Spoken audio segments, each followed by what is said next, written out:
puis ils sont vite partis. D'accord? À l'approche des fêtes là, les gens ne perdent pas le temps. D'accord, bonsoir à tous. Donc, on va reprendre là où on s'est arrêté. Nos amis en ligne, vous nous suivez? Oui, professeur, nous sommes là. Ok. Donc, on va essayer de continuer. Vous voyez l'écran de la diapo là?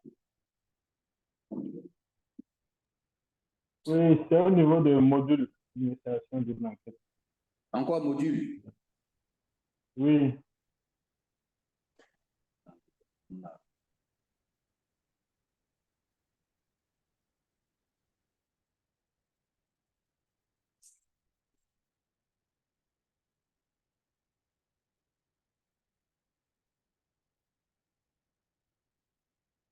Ça a changé? Oui, ça a changé. Vous devez être maintenant sur les outils de collecte, c'est ça? Oui, c'est bon, outils de collecte. Ok. D'accord. Donc, comme je disais, on va essayer de continuer un peu. Matin, on a vu un peu les différentes méthodes comme dans la méthode CAPI, la méthode PAPI, on a défini un peu ce que c'est. On a défini un peu la méthodologie d'une enquête, ainsi de suite. Donc, ce soir, on va aller sur les différents outils de collecte. Quand on dit outils de collecte, notamment dans notre cas ici, qui est la méthode CAPI, on veut chercher à voir un peu quels sont les différents outils qu'on a sur le marché qui nous permettent de faire une configuration sur nos tablettes, nos smartphones, nos téléphones, ainsi de suite, pour aller faire une enquête de terrain. C'est ça, en fait, l'idée. Et nous, comme on sait qu'on n'a pas l'argent, nous, on va aller sur tout ce qui est libre. Tout ce qui est libre et gratuit, parce que il ne faut pas confondre libre et puis gratuit. Oui, c'est ça. On le sait peut être libre et puis ne pas être gratuit.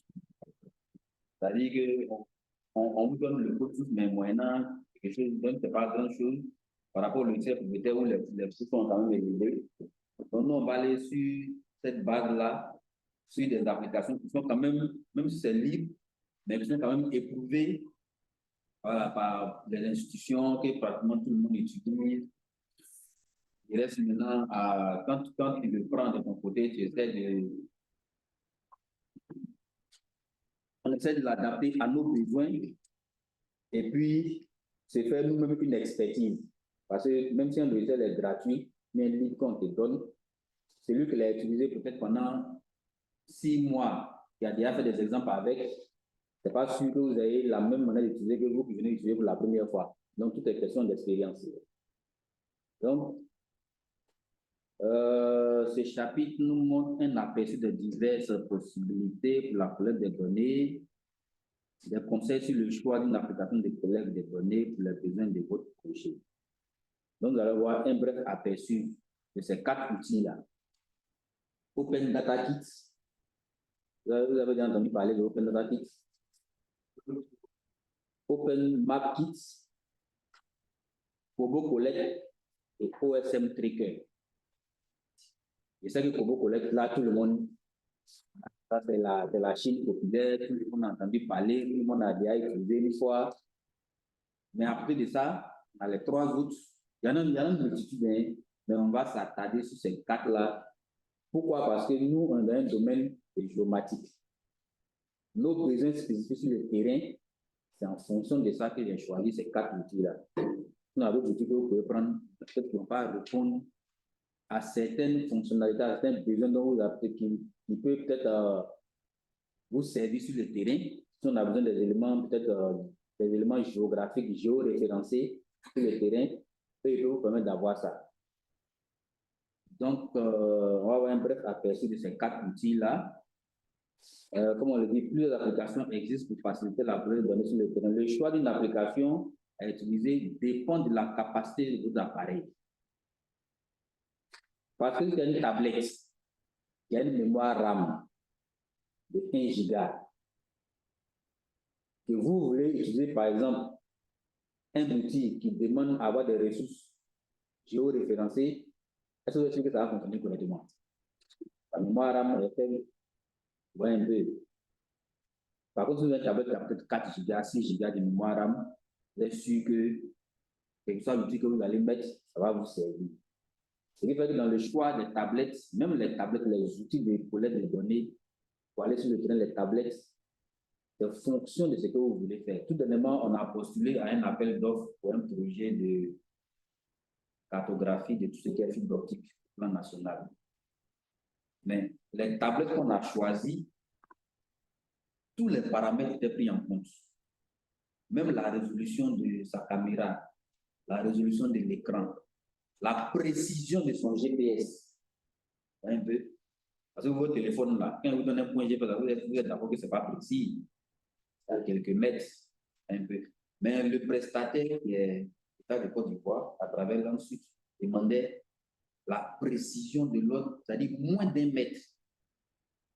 Donc, ça veut dire que vous avez pas une tablette ou bien, comme on appelle les portatifs GPS.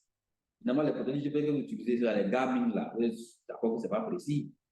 C'est pour le besoin de faire des études de haute, mais si vous voulez avoir quelque chose de très précis, Garmin, là, ne peut pas faire l'affaire. Et donc, ils ont failli rejeter notre réponse parce que notre portatif GPS, notre tablette, là, la précision, là, c'est pas ce que je. Donc, vous voyez que les outils que vous allez utiliser en termes d'applicatifs, en termes de matériel, pour aller sur le terrain, c'est vraiment en fonction de vos besoins. Voilà pourquoi en amont, je vous disais qu'il faut savoir réellement d'abord ce que tu veux. Qu'est-ce que tu veux en sortie? Ce que tu veux. Parce que, par exemple, la fibre optique, sur la carte, on te dit, par exemple, quand tu prends le tronçon Abidjan-Bouaké, il y a différents points de présence des fibres optiques. Il y a des chambres. Donc, toi, avec ta carte, on dit que la chambre est ici. Mais en réalité, si le GPS n'est pas précis, quand tu vas aller, ça se trouve à 10 mètres, ça se trouve à 5 mètres, tu vas te mettre à chercher. Or, on n'a pas le temps. On dit qu'il faut faire le projet en 2 semaines. Il faut des trucs très précis. Donc, comme je dépend de la capacité de l'appareil mobile, les conditions d'installation peuvent varier selon les besoins de la collecte. Les solutions proposées sont les suivantes: Open Data Kit, Open Map Kit, Kobo Collect, OSM Tracker et Map.me.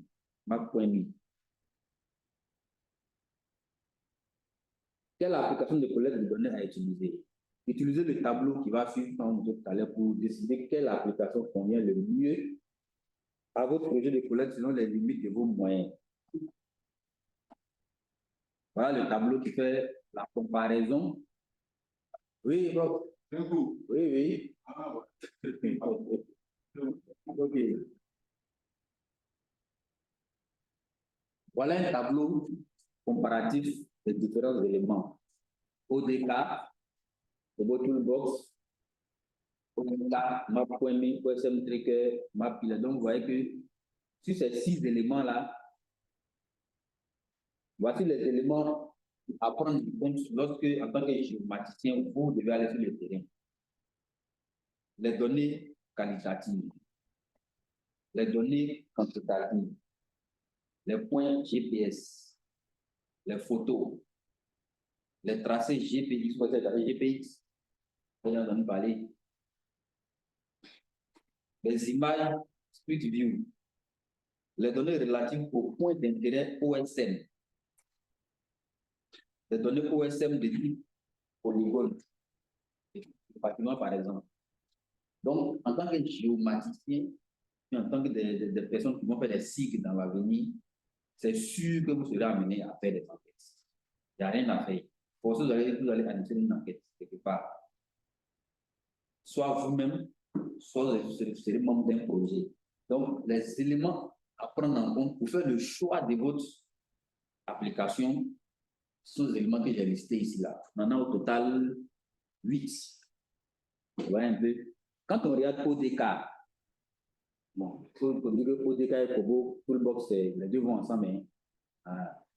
Quand on regarde ces deux-là, en termes de données qualitatives, ils prennent en compte, ils peuvent gérer. Mais quand vous regardez Map.me et OSM Tracker, avec Mapillary, je n'ai pas ça. Voilà, ça dit eux, c'est pas ça leur priorité. Données quantitatives, ne gèrent pas ça. Par contre, les points GPS, oui. Ouais, un peu. Les photos, OSM Tracker gère les photos. Les tracés GPX. Vous allez voir que ODK, Kobo, OMK, MapComi, je n'ai même pas les tracés GPX. Mais OSM Tracker et MapILARI, ils gèrent ça.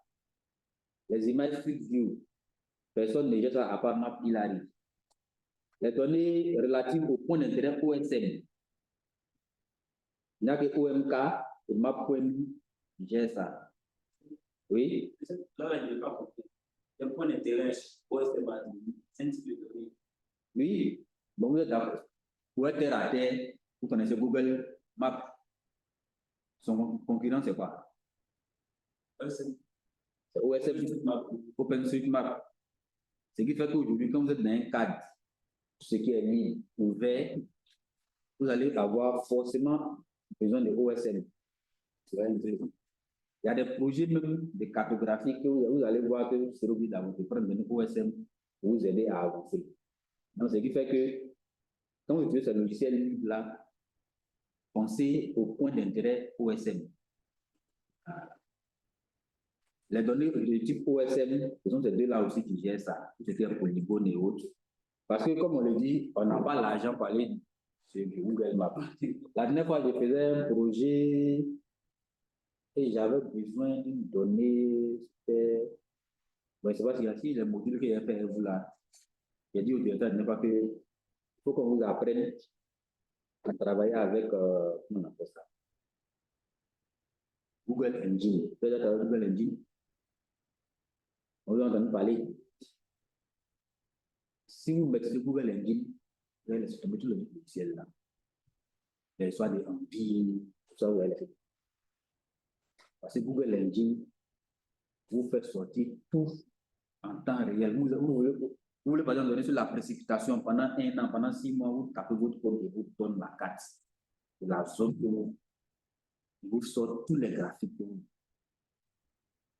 J'ai dit au directeur que normalement la nouvelle maquette devait rentrer en fonction cette année parce que dans la nouvelle maquette, on va plutôt mettre l'accent sur tout ce qui est intelligence artificielle, les big data et autres, tout ce qui est Python, R, on va plus mettre là-dedans. Malheureusement, l'université n'a pas validé, sinon ça allait rentrer en vigueur cette année. On allait beaucoup faire de temps. Mais c'est ceux qui vont bénéficier de la rentrée prochaine qui vont bénéficier de ça. Mais moi, dans mes modules, dans mes modules, on va brosser un peu ça. On va brosser, on va faire des exercices dessus pour que vous approfondissez. Parce que c'est l'avenir. Vous, les histoires d'envie là, normalement, quand on partait sur envie, on a fait le cours sur algorithme de traitement d'image, c'est avec vous. On va prendre envie, par exemple. L'année passée, on avait fait, non? Vous prenez envie. On vous dit, non, vous faites correction radiométrique. Correction comme géométrique, tout ça là. Dans Google Engine là, tu tapes un code, tu fais tout ça là, et puis tu sois ta carte. Vous voyez un peu, c'est de l'intelligence artificielle. C'est l'avenir. Il faut qu'on essaie de vous former sur ce que vous allez rencontrer en entreprise. Aujourd'hui, quand vous allez quitter, vous allez entrer en fonction dans différentes structures. Vous n'avez pas le temps de toujours faire de envie, du Paul Sap, premier, c'est pas quoi, tout ça là. Vous n'avez pas le temps. Vous voyez un peu, non? Vous n'avez pas le temps parce que vous êtes en activité, on attend de vous des résultats. Voilà pourquoi le directeur de le cours d'algorithme que vous faites là, donc à mettre l'accent dessus. J'ai voulu faire moi-même à vous, mais bon, comme le monsieur déjà partagé, algorithme, développement web, il faut qu'on insiste dessus parce que c'est ce qui va vous permettre d'écrire vos codes. Toi, tu as fait l'informatique, dans Google Engine, tu as 2 langages que tu utilises. Les plus utilisés, c'est Python et puis JavaScript. Tu as déjà vu le code de Google Engine. JavaScript, si tu n'es pas trop bon en Python, tu fais du JavaScript. Mais tu donnes ton résultat tranquille. Ouais, un peu. Donc, quand on va faire nos modules là, on va trouver un temps pour brosser un peu ça. vous voyez un peu, vous connaissez un peu l'architecture, parce que comme on le dit, même si j'ai fait 50 heures de cours avec vous, on ne va pas tout voir. On vous montre le chemin, le principe, comment ça fonctionne. Et puis vous, maintenant, dans vos recherches, vous approfondissez, vous sortez vos résultats, vous faites vos exercices, vous sortez vos résultats. Donc, voici les critères vraiment à prendre en compte dans le choix de votre outil de collecte de données. En ligne, vous suivez?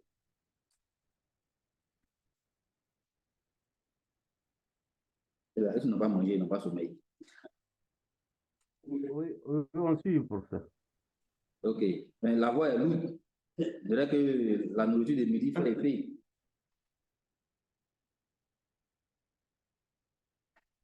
C'est bon, professeur. D'accord. Donc, le premier qu'on va voir, c'est Open Data Kit. C'est un ensemble d'outils open source qui aident à organiser, qui aident les organisations à créer, à mettre en place et gérer des solutions de collecte de données mobiles. ODK Collect fait partie de l'ensemble d'outils de ODK.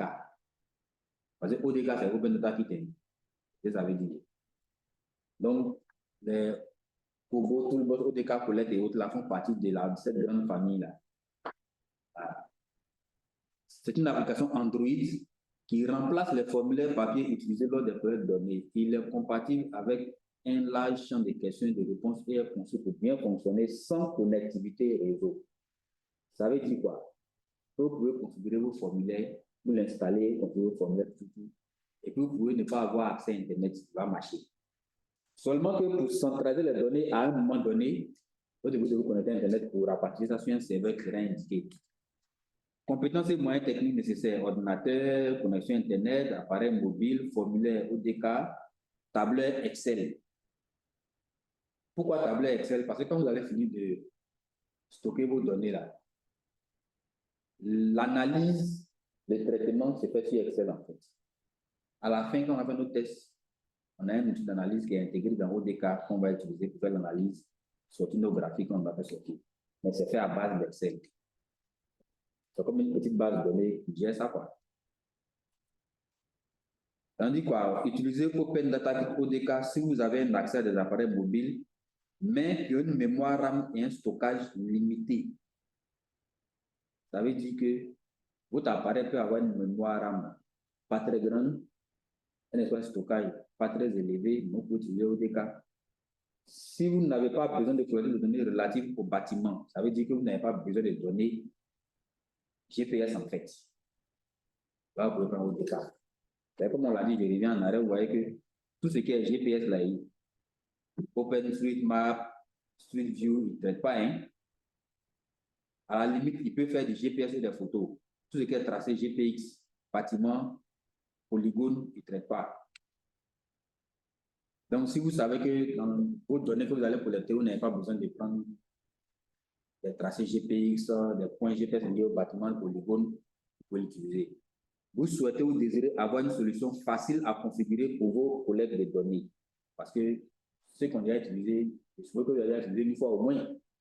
Vous allez configurer un formulaire, un questionnaire dessus une fois, mais pas encore. Vous allez voir que la configuration, c'est très aisé, pas compliqué. OpenMapKit, qui est OMK, c'est une extension qui se lance directement depuis ODK lorsque le mode questionnaire OSM est activé. Ça veut dire quoi? Vous voyez ici que OMK,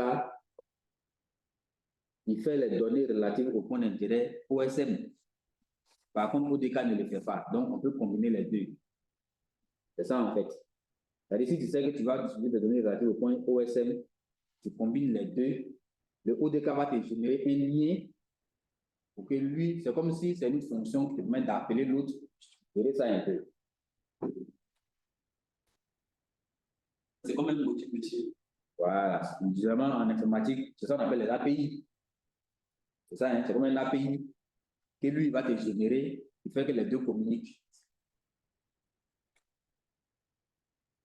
Bon, non, extension API, c'est pratiquement la même chose. Donc, c'est une extension qui se lance directement depuis ODK Collect lorsque le mode questionnaire OSM est activé. C'est ce qui vous permet de parcourir les fonctionnalités OSM, de créer et d'écrire les attributs OSM.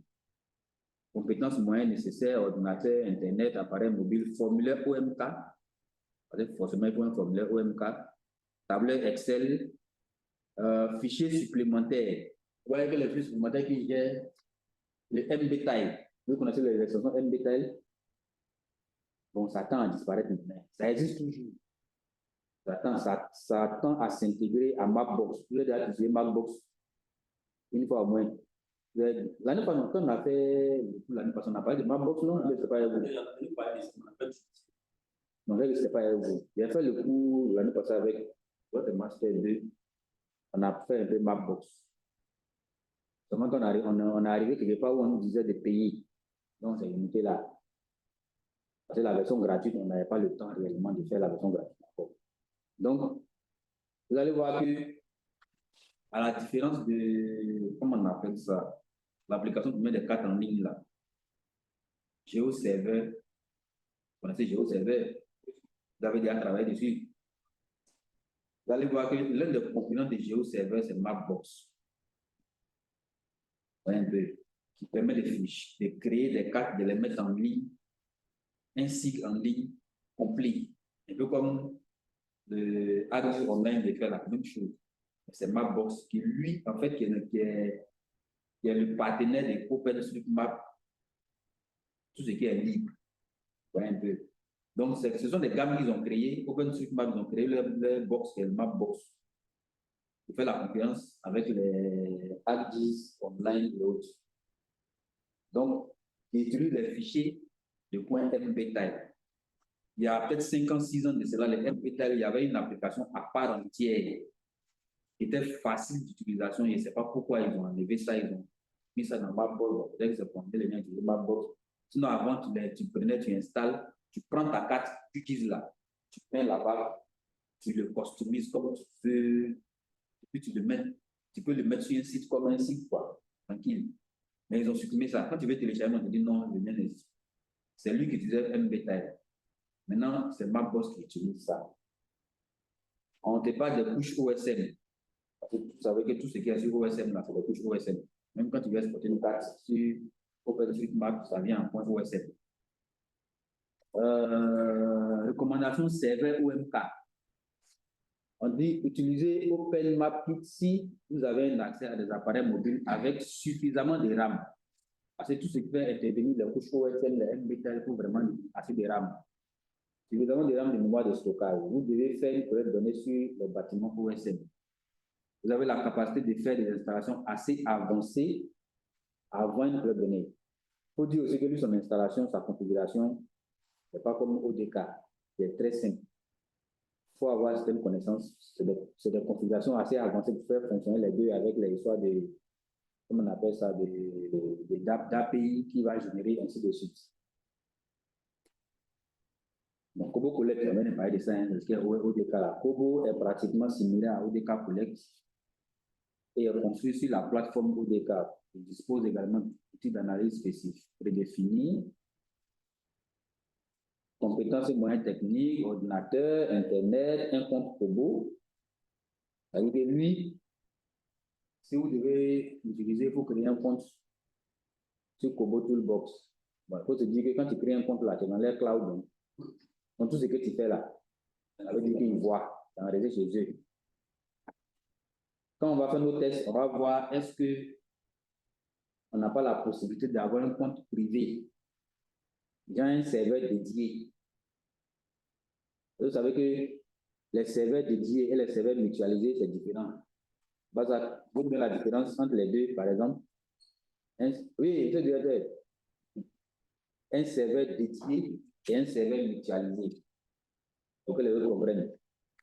Quand le serveur dédié, bien plus adapté. Une invitation complète pour l'hébergement des informations.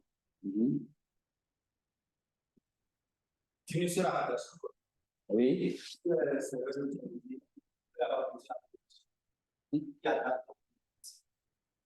D'accord. C'est à peu près ça. Mais un serveur, oui, Concernant le serveur mutualisé, on va dire que voilà, c'est un serveur qui est partagé entre plusieurs équipes. Généralement, au niveau des hébergeurs, la plupart du temps, des serveurs mutualisés, ça veut dire qu'ils ont un stockage, partagent des clients, partagent des clients ici. Dans les serveurs dédiés, j'achète une capacité de RAM de stockage, c'est-à-dire que l'espace là est dédié à des produits à toi. Il n'y a pas de le faire, mais je peux faire pas. C'était une modification qui n'est pas possible de système de faire. Bon, c'est à peu près ce que vous avez dit. Comme il a dit, le serveur mutualisé, je prends l'exemple d'une autoroute. Les gens voulaient aller à Yopougon, on prenait l'autoroute là. Si vous prenez l'autoroute, à 11h midi, vous allez voir que c'est fluide. Il y a beaucoup de voitures, non? Souvent, même vous prenez à minuit, il n'y a pas de voiture, vous êtes seul, vous êtes dessus. Mais venez prendre ça à 6h, 7h, c'est bouché du monde. C'est à peu près ça. C'est-à-dire un serveur mutualisé, on vous donne une bande passante. On vous donne un espace. Mais l'espace qu'on vous donne là, vous êtes peut-être 1000 dessus. Puis chacun a une petite partie. Ouais, un peu. Donc, s'il arrive un moment que tous ceux qui sont sur ce même serveur-là se connectent, vous allez voir que votre connexion devient lente. Et puis, il y a certaines choses que vous ne pouvez pas faire dessus. Ce qui fait que les serveurs mutualisés, quand vous allez aujourd'hui, vous voulez héberger votre site web, avec 100 000 francs, on vous donne un espace où vous héberger. Mais dites-vous que vous n'êtes pas seul dessus. La manière dont vous avez payé 100 000 francs, peut-être qu'il y a 100 personnes qui ont payé 100 000 francs. Puis chacun a une petite partie, une petite partie. Alors que le serveur dédié, c'est-à-dire c'est personnalisé en fait. On vous donne un serveur avec la capacité que vous voulez. Tout le monde a payé un serveur dédié ou par an, on paye 1,8 million par an. À côté, on a payé un serveur mutualisé, par an, on paye 54 000. Vous voyez la différence. Le serveur dédié, vous avez une machine, vous pouvez tout faire dessus, vous pouvez virtualiser. C'est comme si vous avez une machine physique à votre disposition, seulement que c'est chez quelqu'un d'autre, quoi, c'est tout. C'est un peu la différence. Donc, quand vous êtes sur Kobo, et vous créez un compte là, vous êtes chez eux. Donc, vous êtes tributaire d'eux. C'est eux qui sont les maîtres. Vous voyez un peu. On dit qu'il est téléchargeable directement sur Google Play. Map.me, c'est une application de navigation qui utilise les données OpenStreetMap et peut être utilisée hors ligne. C'est-à-dire que lui, sa particularité, c'est qu'il utilise les données OpenStreetMap. Il est spécialisé dans ça. Vous pouvez le télécharger, le configurer et puis travailler. C'est comme quand vous avez QGIS. Quand vous lancez votre QGIS et vous prenez une carte sur OpenStreetMap, même si vous n'avez pas connecté Internet, QGIS prend une traite de vous. C'est un peu ça. On peut l'utiliser hors connexion. Et puis après, peut-être se connecter et puis chercher à uploader. Il convient à la collecte de données sur des points d'intérêt dans la mesure où elles correspondent au type de données que Map.me peut vous montrer sur une carte. Quand vous avez fait envie, vous n'avez pas des points d'intérêt, non? Lui, il est spécialisé dans ça. Compétences et moyens techniques nécessaires, une connexion Internet pour le téléchargement, appareil mobile, téléphone Android ou iOS, le téléchargeable aussi sur Google Play. OSM Tracker, c'est un outil de tracking GPS all-in concernant le point d'intérêt POI, à ajouter sur une carte pour les enregistrer sur les tracés GPX. OSM Tracker est gratuit et open source. Il est téléchargeable aussi sur Google Play. Donc, ce qui veut dire que si vous avez votre Kobo, quand vous faisiez le RGPA 2021, ceux qui sont sur le terrain, ils ont combiné Kobo Toolbox et puis OSM Tracker. C'est les deux, ils ont combiné. Kobo Toolbox, ce qui est donné quantitatif, qualitatif, et puis OSM Tracker, comme il a dit, pour suivre les tracés et puis suivre ce que chaque agent fait. Donc, quand tu te lèves le matin, on sait que tu es venu collecter les données au CURAT. Du CURAT, tu es allé à la présidence, tu es allé à Angers, après Angers, tu es allé aux deux plateaux. Donc, on suit ta trace pour voir est-ce que tu suis le plan qu'on t'a donné. Donc, lui, il est très spécialisé dans ça. OK. Les serveurs de collecte de données. Donc, comme je disais, à cette étape, on aura un aperçu des options de stockage sur serveur, des conseils sur le choix du serveur pour les besoins de votre projet et un bref aperçu des options du serveur. Comme je le disais, au début de chaque projet cartographique, de nombreuses organisations se demandent si elles ont besoin d'un serveur. C'est ça, hein? Quand tu veux commencer un projet, tu as fixé les objectifs, tu te demandes est-ce que tu as besoin d'un serveur? Oui, nécessairement. Si tu veux faire des données avec CAPI, tu as nécessairement besoin d'un serveur. Parfois, il s'agit simplement de collecter les données et traiter les données directement sur votre mobile. Cependant, cela n'évolue pas bien lorsque vous obtenez plus de personnes qui collectent des données. Ça veut dire quoi?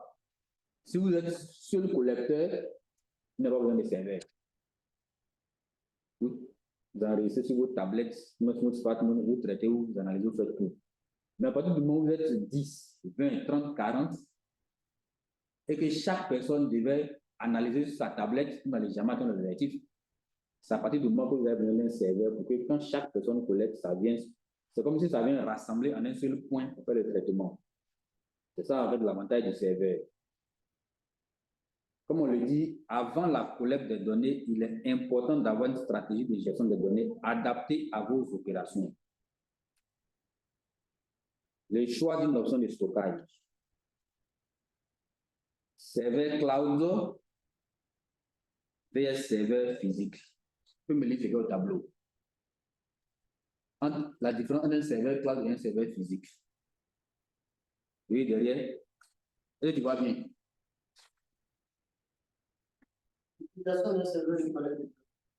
Là, tu peux la gestion des problèmes. Collecte la régulation des réponses. Et cela peut offrir pour la collecte.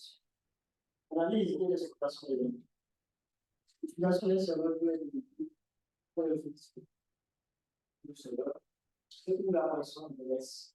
Accès au serveur cloud. Le serveur est utilisé dans le processus de déclaration. Et le serveur accompagne la petite ou du boss. Si l'utilisation d'un serveur n'est pas portée de l'air, il est toujours possible et crucial de des copies du produit en web. En tout cas, les données devront être téléchargées ou partagées avec un emplacement central. Donc, un ordinateur portable peut trouver un emplacement similaire que vous disiez. Voilà. Donc, je pense que c'est clair. Hein? Avant tout un projet, il faut déjà définir quels sont vos besoins, quels sont les types de serveurs que vous voulez. Est-ce que vous voulez sauvegarder en physique ou bien vous voulez dans un cloud? Je pense que dans notre cas, l'avantage, c'est le cloud qui permet vraiment de centraliser, même si les gens sont à distance, on va besoin de donner une clé à chacun à tout moment, de centraliser les données. On a 3 serveurs principalement selon les outils qu'on peut utiliser. Le plus utilisé, c'est Kobo Toolbox, que nous tous connaissons et qu'on va utiliser dans nos exemples. Dans le serveur OpenMapKit, dans le serveur POSM. Quel serveur dois-je utiliser? Si vous décidez d'utiliser un serveur, utilisez le tableau suivant. Vous voyez le tableau qui est là. Il fait la comparaison, un peu comme j'ai fait pour l'autre là. Il fait la comparaison sur les différents éléments qu'on veut. Donc, on a les 3 serveurs. Kobo Toolbox, OpenMapKit serveur, POSM. On dit quoi? Je veux utiliser un serveur qui est physique ou ne nécessite pas de connexion Internet pour le téléchargement. On voit que les 3 arrivent à faire ça. Un serveur basé sur le cloud, téléchargement des données via Internet. Les 3 arrivent à faire ça. Compatible avec les données ODK. Les 3 arrivent à le faire. Compatible avec les données Kobo Collect. Les 2 premiers, Kobo Toolbox, OpenMapKit Server, arrivent à le faire sur POSM en passant en compte. Compatible avec les données OMK. Aucun des 3 ne le fait. Permet la visualisation des données. Aucun des 3. Fournit une visualisation sur 4 de données GPS collectées. POSM seul arrive à le faire. Ce qui fait que quand on utilise les données sur Kobo Toolbox, il faut mettre en tête qu'à la fin, vous allez exporter sur Excel pour analyser, hein, c'est clair. Parce que ce n'est pas directement dans Kobo, vous allez voir vos données là, non. Vous allez prendre les données sur un outil Excel et puis venir traiter, faire vos statistiques et autres. Les serveurs Kobo Toolbox. C'est une application en ligne qui permet de reconstruire des requêtes, des enquêtes Kobo Collect de stocker, regrouper, réaliser les analyses de données Kobo ODK. Niveau de connaissance débutant, donc ça veut dire que c'est simple d'utilisation. Utiliser Kobo Tool Server si OpenMarket n'est pas en cours d'utilisation. Ce qui veut dire quoi? Si vous avez les deux sur une machine, si vous avez lancé OpenMarket, c'est sûr que l'autre ne passera pas. Les données collectées au format .xml, comme avec ODK ou Kobo Collect. La collecte des données géo, parce qu'elle ne comprend pas les polygones, les GPS sont acceptés. Il ne prend pas les polygones en compte, mais il prend les points GPS, comme je vous l'ai dit tout à l'heure. OpenMarket Server, on vous donne aussi les caractéristiques. Niveau de connaissance intermédiaire, vous voyez que le niveau de difficulté commence à monter. Il collecte des données .osm à l'aide de OpenMarket, il collecte des données XML à l'aide d'applications ODK. Le gestionnaire de projet doit suivre les données au fur et à mesure qu'elles sont recueillies, téléchargées sur le terrain. L'installation et l'hébergement sont assurés l'administrateur du système. Gestion des données.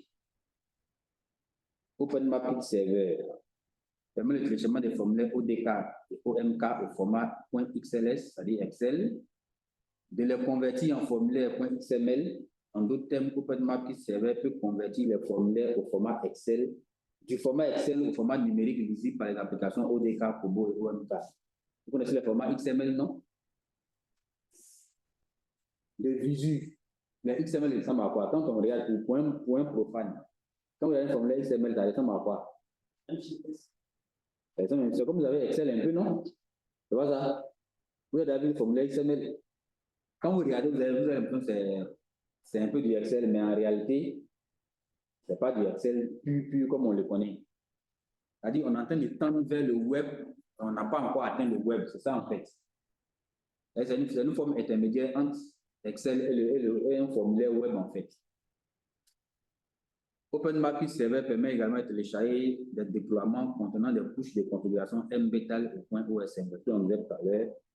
Les formulaires et les déploiements peuvent être téléchargés directement sur les téléphones mobiles, les tablettes via connexion Internet. Les formulaires remplis et les données peuvent ensuite être téléchargés directement à partir du terrain lorsqu'une connexion est disponible. C'est ce qu'on disait. Vous pouvez... Allô? Allô? Oui, comment ça va? C'est où? Bon, je suis au pirate, il n'est pas là pour venir. Tu connais le pirate, non?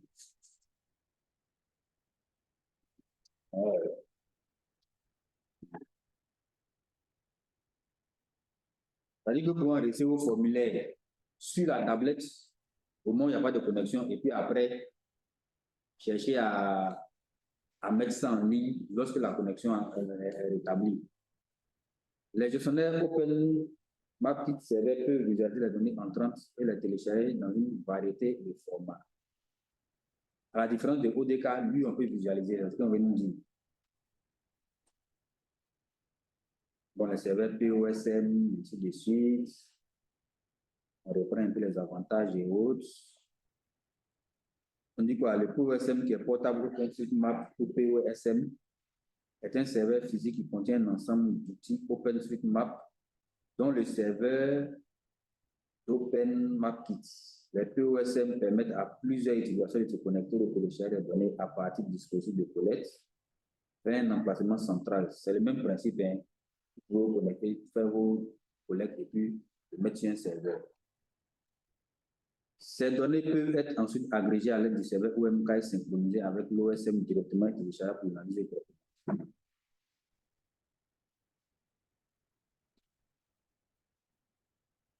Niveau de connaissance requis, expert. C'est-à-dire que ce n'est pas tout le monde qui peut faire du POSM. C'est ce que ça veut dire. On dit quoi? Utiliser POSM si les chefs de projet devront se procurer du matériel pour l'assemblage d'un POSM ou des pièces pour l'auto-assemblage. De plus, les équipes devront avoir les compétences nécessaires pour installer un serveur sur l'appareil. En fait, son installation n'est pas aisée comme Kobo Toolbox, mais pour des cas et autres. C'est un peu compliqué.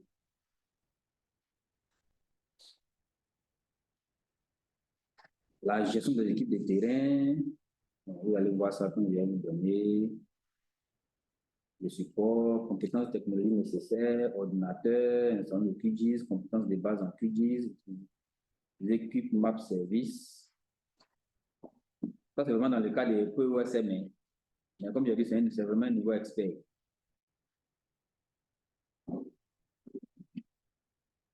Nous avons les OSM tracker, téléchargement.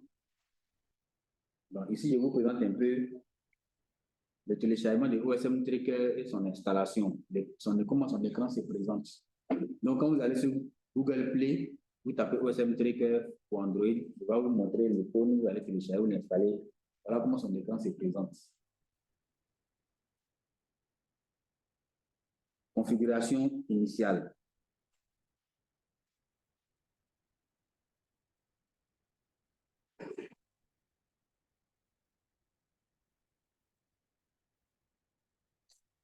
OpenMapKit. Je vais revenir un peu sur ça, parce que vous allez faire ça en exercice. On vous dit quoi? Sur la page des paramètres, il y a plusieurs choses que vous devez vérifier. Parce que les différents points, lorsque vous installez OSM Tracker, qu'il faut vérifier.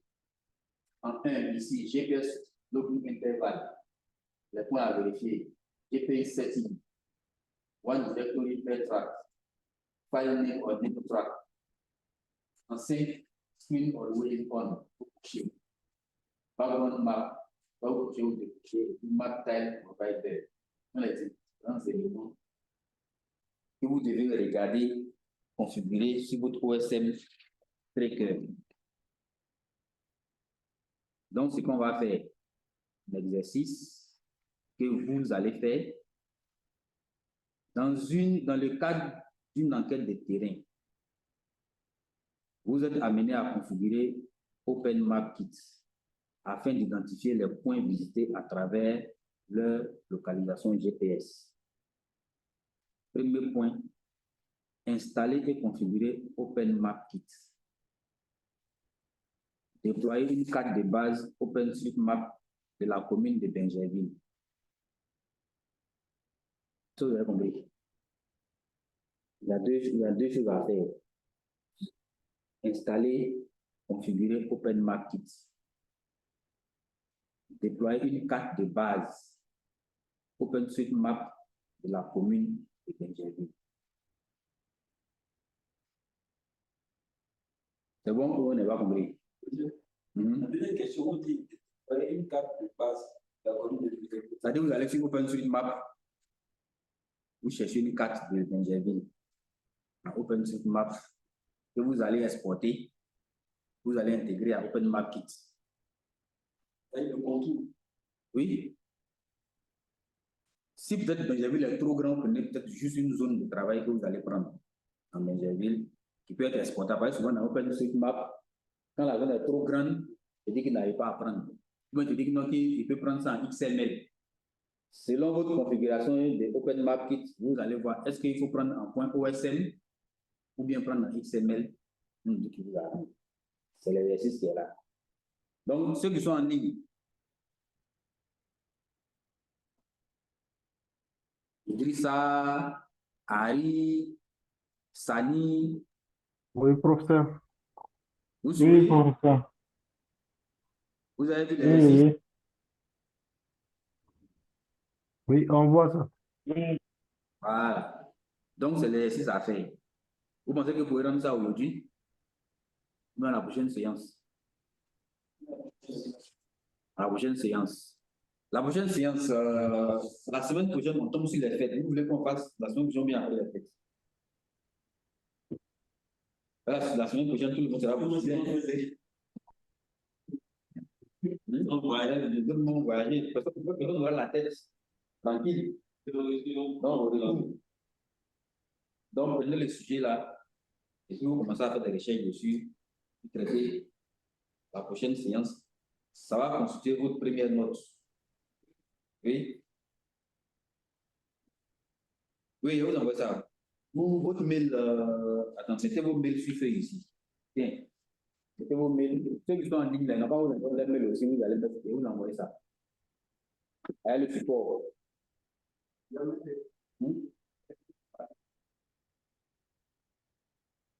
Oui, oui.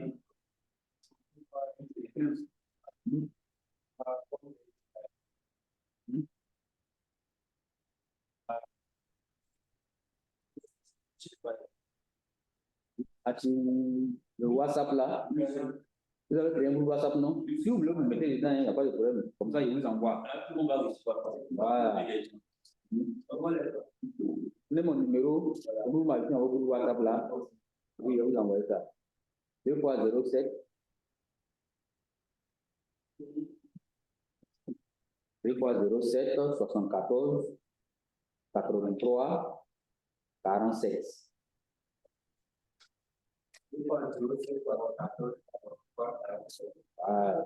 Comme ça, moi, je vous envoie les différents documents avec les supports là, avec le PowerPoint. Vous faites ça. Il me dit que au moins vous allez faire cet exercice là. Quand il regarde l'université, tout le monde est parti. Hein.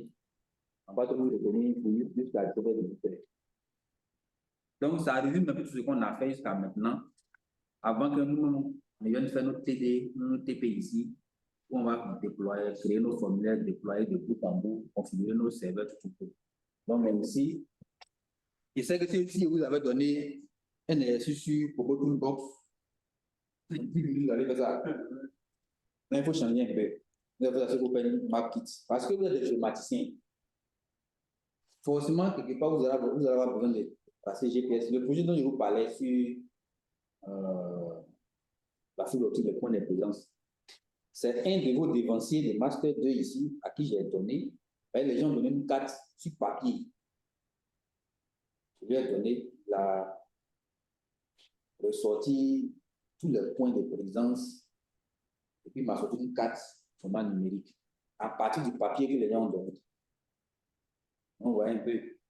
Donc, en tant que géomaticien, il faut s'adapter à ça. Parce que ce qui va faire votre plus-value quand vous serez en boîte. Vous allez arriver dans les structures, il y a des gens qui vont dire on l'a pris là, il fait quoi, mais ce qu'il fait là, moi, il peut faire aussi. C'est ça, hein? J'ai vu des cas où le gars dit non, mais ce qu'il fait là, moi, il peut faire. Parce que lui, il a fait une filière quelque part ici, on lui a appris un peu Illustrator, il dit il est cartographe. C'est ça, hein? Vous savez que les gens de géographie là, eux, ils disent qu'ils sont plus cartographes que vous. Hein? Vous savez ça, non? Les gens n'ont pas de géographie ici, non? Vous avez de géographie ici, non? Vous savez qu'ils étaient là, eux, ils disent qu'ils sont plus cartographes que les pirates. Hein? Ouais, un peu. Donc, la différence que vous allez mettre, et ça, dans votre vie personnelle, au monde, tout le monde est sur le même pied là.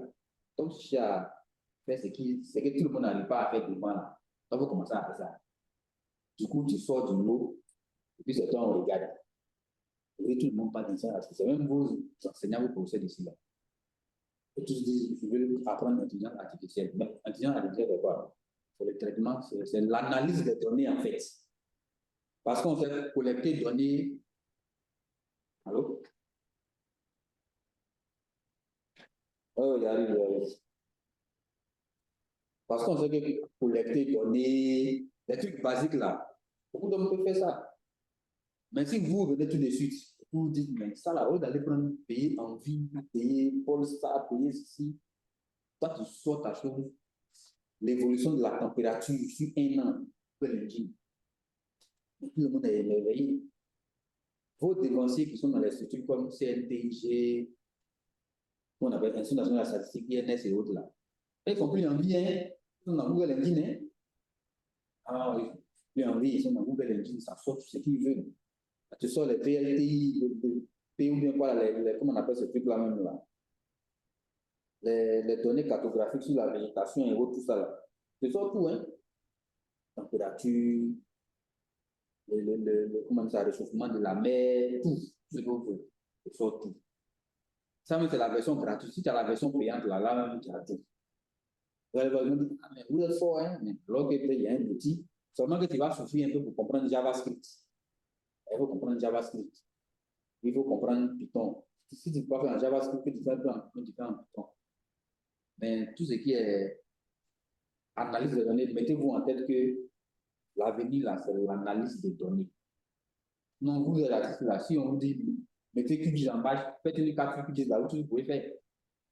Ou bien, On dit cadre de Côte d'Ivoire, les départements, les différents, tous les des cadres de la Côte d'Ivoire, tout le suite public. Mais ce n'est pas ça qui a fait la différence. La différence là, c'est de l'analyse de données, big data. Donc, nos amis en ligne, vous avez vu les sujets que vous devez. Je vous envoie ça dans votre boîte, dans votre groupe. OK. Je vous envoie ça tout à l'heure.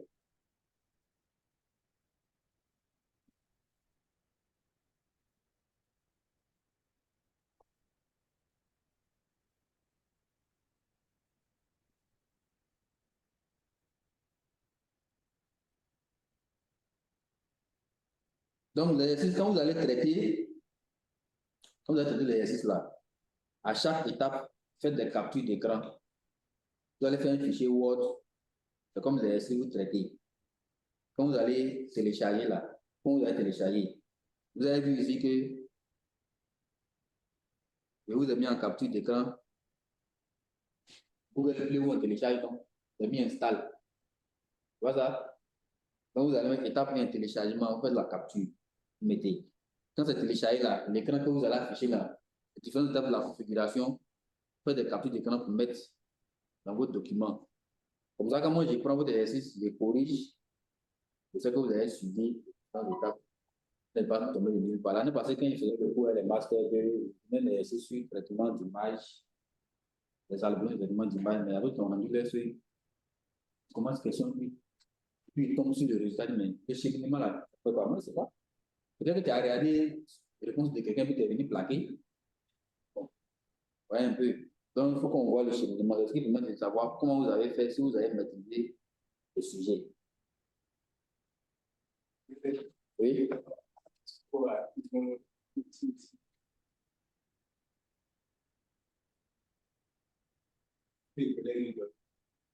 Oui, ArcGIS-Pro, ils ont quand même amélioré parce que quand tu as la version professionnelle, il y a beaucoup d'outils qu'ils ont intégrés dans ArcGIS-Pro.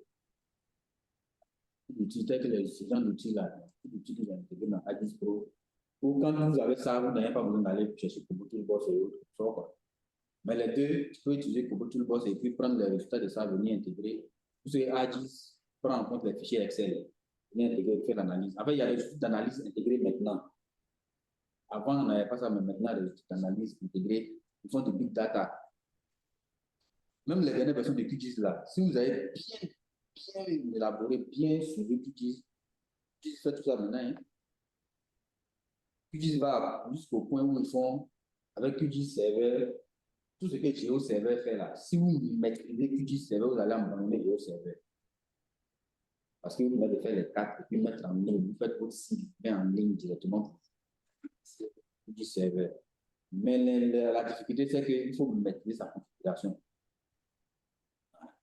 Quand tu le configures bien, vous savez que tout ce qui est libre là, la difficulté, il faut maîtriser. Ça te fatigue pour maîtriser, configurer, voilà. Tu veux te casser la tête un peu, c'est tout quoi.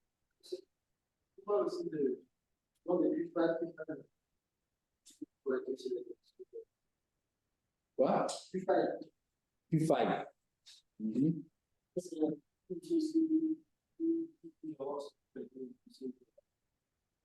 Vous faites la collecte de données sur le terrain. Il faut quoi? Comme Kobo Tool.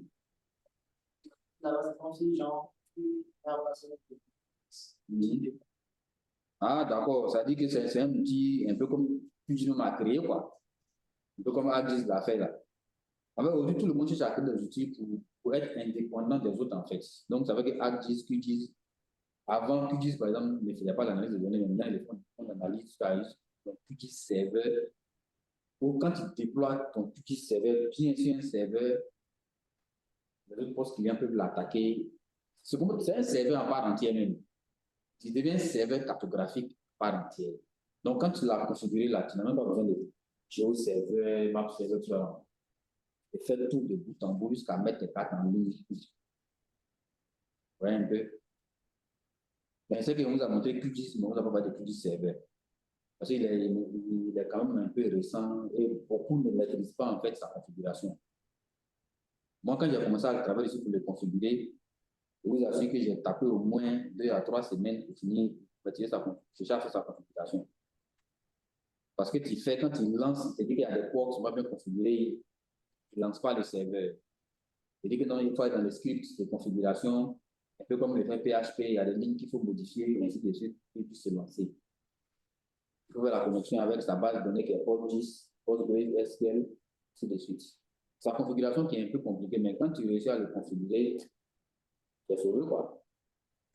Oui. Oui. Je vois une question par rapport à les indices en fait. Bien vu que à Costa Rica, on fait une map là, nous d'abord d'installer OTK.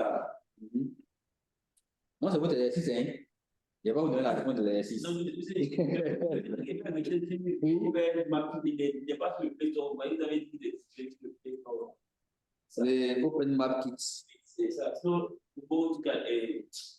Est-ce que le Play Store attend? Je ne pense pas, hein. Pas de Play Store. C'est un site très joli. Si les sites ils ont mis Play Store, OpenMap en anglais. C'est pas dans notre zone. Dans un autre pays, pourquoi télécharger? il dit quoi? Quand vous avez tapé sur le téléphone, il dit quoi?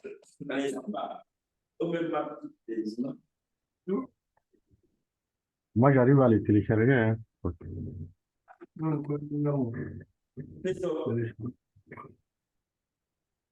Ouais, c'est plaisir.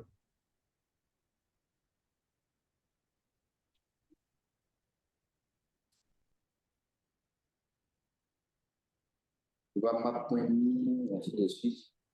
Lui, il a déjà sur Play Store. Oui, moi, je viens de les télécharger sur Play Store. Hein.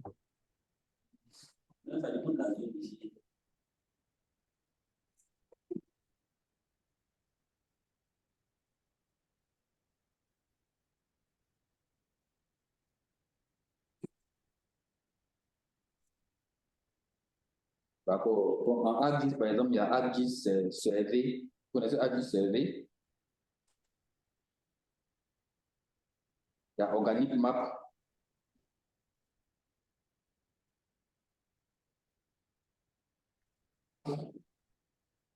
Donc, cherchez à télécharger. S'il est compliqué à télécharger, on risque de voir l'exercice et puis on va en parler peut-être par Organic Map qui est très bon aussi. Et le ministère du Plan est exposé pour faire le RGPD 2021. Il est pas mal aussi, Organic Map. Le temps de vous envoyer l'exercice là, et voir si OpenMap là, il est compliqué à télécharger, on va voir si on peut les remplacer par un autre logiciel.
Bon, donc, voilà l'exercice. L'université de vie d'hier, vous libérez. Nos amis en ligne, je vais vous envoyer le tout à l'heure.